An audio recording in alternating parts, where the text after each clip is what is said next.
let's make breakfast. For this week's mini muffin pancake mix, we are going with some banana chocolate chip because I had this banana that was slowly dying on my counter that needed to be used. So we're just going to get that nice and smashed up. And then, of course, we're going to go in with my favorite Trader Joe's vanilla. Use it in everything. Absolutely love it. Not necessary, but if you have a Trader Joe's near you, I would recommend it.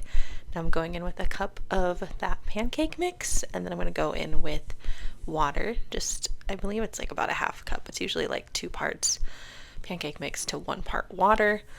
Is a good ratio there. And I love getting just the just add water pancake mix. It just makes my life that much easier. So, and in addition to chocolate chips, I'm also adding sprinkles to make a little funfetti, since these are for my toddler. I think she mostly just cares about the chocolate, but I like adding in the sprinkles too. So we'll just give that a stir so everyone gets together. And then I've got my cute little mini muffin tin, holds 24, and I'm using a tablespoon scoop to just fill those. And a tablespoon seems to be a good amount. And I did end up getting the 24.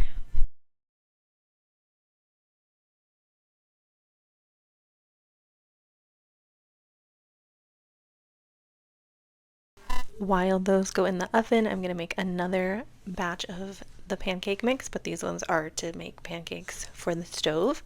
So I'm going to go in with 3 cups of pancake mix. So I did 2 and like a quarter cup of what was left of that box.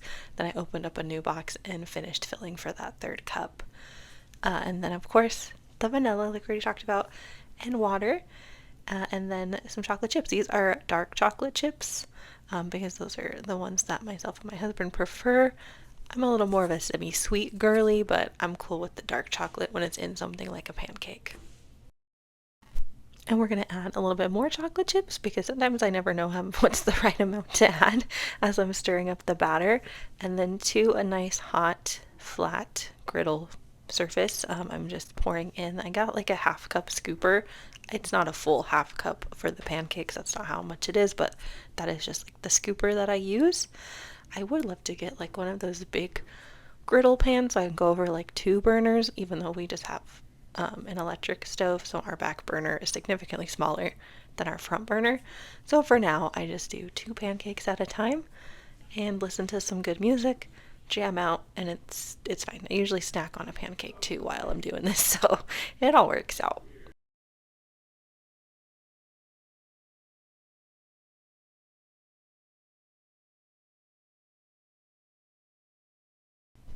I was pretty proud of myself with this pancake flip, not gonna lie, as it stayed in the pan and didn't land on the other pancake. Now, I know you can pour pancakes into like just a baking dish, cook it in the oven, and then chop them up that way, which I have done. They're just not my favorite. I just prefer the actual like pancake, both sides toasted kind of situation. Now we are making some breakfast muffins. I'm not going to link a recipe for this only because I kind of just winged it, which I think was my problem because I didn't end up loving these. They could use some work. So I did some eggs, some Greek yogurt, some salt and pepper, and then of course we're just going to blend that up. And then to that, off camera, I had already cooked up some turkey sausage, so I'm just going to dump that all into the bowl and then add in my egg mixture, which all of that is all good. Nothing terrible yet is happening with the recipe. It's when I'm adding in the flour. So I think I did too much flour. So for every cup of flour, I was kind of doing like a self-rising thing. I threw in a teaspoon of baking powder. So then I did a 2nd cup of flour, 2nd teaspoon of baking powder. That was kind of my thought process because I was like, okay, well, they need to rise a little bit because they're supposed to be like muffins. Again, I was winging this. I think I should have stopped maybe after the 2 cups of flour, but I kept adding more flour because not really sure why, but I did. The consistency seemed fine before they were baked, and I think also maybe it would have been better if I had not filled them so as full as I did, because they did rise quite a bit and I think they just became too dense. Also, next time I would put the cheese in the batter. I kind of forgot that, so I just quickly went in and topped them with cheese. Again, these were not bad. I did still eat them. They were edible. They were just a little dense. Not my best work, I'll say that. They look so cute though. Look how cute they look. And then I also prepped some yogurt bowls for the week. So it's vanilla yogurt on top of just a cup of frozen cherries and berries. And then as it sits in your fridge for like a day or two, the frozen berries start to thaw. And then when you mix it together, I show it later in this video, it's so good. All right, here I decided I wanted to make some of those Greek yogurt biscuits. However, I was running out of flour, so I'm literally using my last 2 cups of flour and then going in with baking powder and then Greek yogurt. This is a recipe that literally you can find anywhere. And then as I was mixing it, I realized that my little container of Greek yogurt is only like 5 ounces, right? That's how much those little containers are. And I was like, that is not enough. Like, it is still so dry. So I ended up adding in a little bit from a second container of Greek yogurt to try to get it a little better consistency. It was still pretty crumbly, so I decided to try to work it with my hands. It just like still wasn't coming together like as I had envisioned it would in my mind. So I very nervously added some water again because I didn't have any more flours. I was like, I couldn't just be like, oh, let me add flour. If I had too much water, I was like, I don't have nothing. So I just added a little bit at a time, kept working it, and it did come together, which I was pretty proud of. I did end up adding just a splash more water because there was those crumbly bits, and then I was like cutting myself off. I was like, all right, can't add any more. We're getting kind of wet dough here, and I still have to like roll it out and everything, which I was a little nervous about again because I had run out of all-purpose flour. But I had found some almond flour in the pantry that was still good, that I probably bought for one specific recipe, and then it's just been chilling there. So I did sprinkle some almond flour on my parchment paper here just to kind of help with this, to roll it out. Put 2 pieces of parchment together, and then I'm just using my rolling pin to get that to a slightly thinner rectangle to cut out my biscuits. I will say, I always dream about the day when I have a kitchen counter that's like a smooth surface, and then I can just roll out my dough on my nice clean kitchen counter. That doesn't happen yet because my counter has like the grouty lines in it, and that drives me bananas, so I always do it on parchment paper on my counter instead.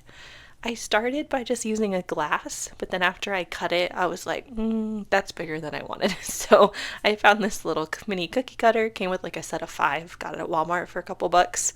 That was more of the size that I was wanting because I'm going to take these and make little mini breakfast sandwiches. I was like, these are too cute for words. Like, I was so excited. And then I just kept cutting out biscuits, rolling dough, cutting out biscuits.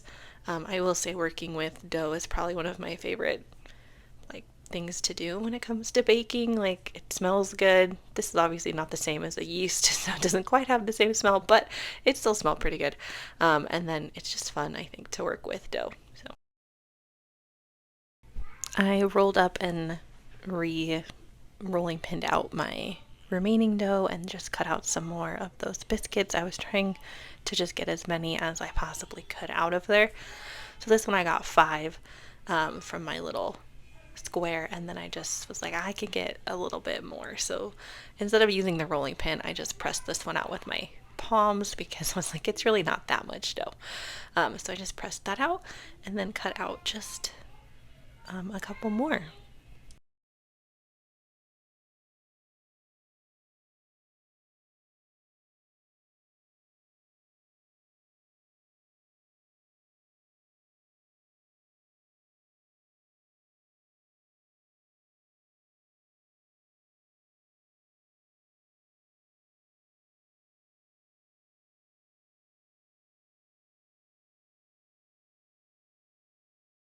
Once I got those all on my baking sheet, I just went ahead and popped those in the oven. And then when they were done, I will say when you do the Greek yogurt ones, I just find they don't ever rise very much. they're still delicious. I know people do like the Greek yogurt, self-rising flour to make quote unquote bagels and things. I just decided to do the biscuits, like I said, because I wanted to make those little mini breakfast sandwiches. So I was just looking for the thickest ones, and those are the ones I'm cutting in half. And then I did save my remaining biscuits for a recipe that'll be in my next Let's Make Dinner video. As you guys have realized by now, I try to do multi-purpose things when I'm in the kitchen as much as possible, because if I'm already in the kitchen, I want to help my future self as much as possible. So again, I'm wanting 8 total, and I just try to find the thickest one. So that one probably was the thickest one that there was, and I was like, okay, we're gonna use this one for sure. And then I just get those all laid out so I can start assembling the cutest breakfast sandwiches you've ever seen in your life. Oh my gosh, I need to make them again now that I'm recording this like 2 months later. So I'm going in with just the already pre-cooked Jimmy Dean turkey sausage. Yes, I could have made my own little mini patties, but again, I made the biscuits from scratch. So convenience item going to the sausage, and then topped it with just a quarter slice of cheese because that was the perfect amount. Put their little hat back on, and they were ready to go. Oh my gosh. So cute. So adorable. I love it. Since they are mini, probably going to want to eat more than one for breakfast. So I think next time I'd probably double. Like I'd make 16 instead of just making 8, just because of the amount of work, especially for the biscuit part of it.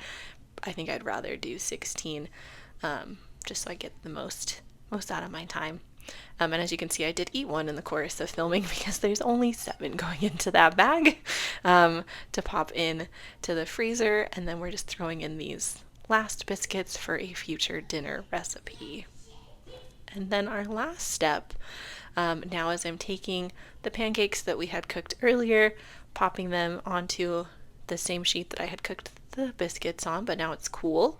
And then I'm just going to take those and pop them in to the freezer. Once they're frozen, slap them into a Ziploc bag, and then this just helps them from sticking together in one big clump, and my husband and I can just pull one out as we want.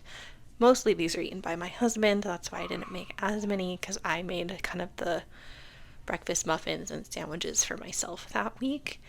Also, this is what the yogurt looks like once you mix it all together, and then I topped it with a little whipped cream, a little sprinkle, a little chocolate chip, because you just need that love. I hope this inspires you to make something delicious this week. Thanks so much for watching.